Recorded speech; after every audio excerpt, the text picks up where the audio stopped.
ավելի կոնկրետ, ես ասացի ով է Հայաստանի Հանրապետության քաղաքացին որպես ընտրող։ Ես այդ հարցի ասես շատ բարդ է եւ այլն անթրոպոլոգիայի մեջ խորանանք նոր կարողանանք պատասխանը տալ, բայց կարծում եմ կարելի է մի հատ ինչ-որ մի բնորոշում ասել։ Այդ մեկ երկրորդը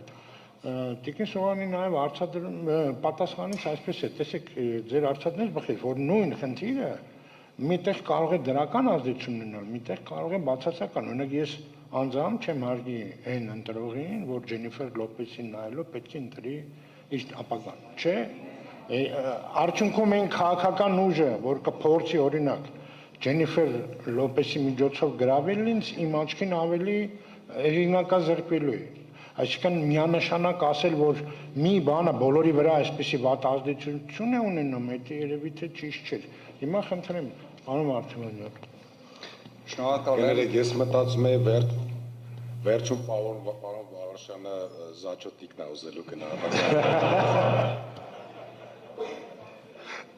Ցավոք ինքը ուսանողը չի եղել։ Դուք Բարձր դատարան, ըստ էության հարցադրումը իսկապես հետաքրքիր էր, ես իմ պատկերացմամբ ներկայացնեմ։ Հայաստանի Հանրապետության քաղաքացին ընտրողը վերջին 6 տարիների ընթացքում բազմաթիվ արհավիրքներ տեսած ընտրող է։ Արցախով անկախության հռչակագրի օրվանից մինչև 2023 թվական եկած ընտրողներ են, որոնք տեսել են Արցախի հայաթափումը, տեսել են 44 օրյա պատերազմ,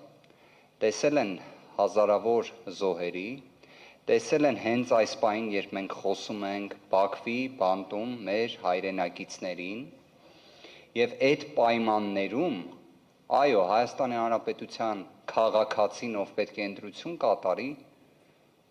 շատերը ունեն տոկունություն, բայց շատերը նաև մարդկայնորեն ունեն զգացմունքներ,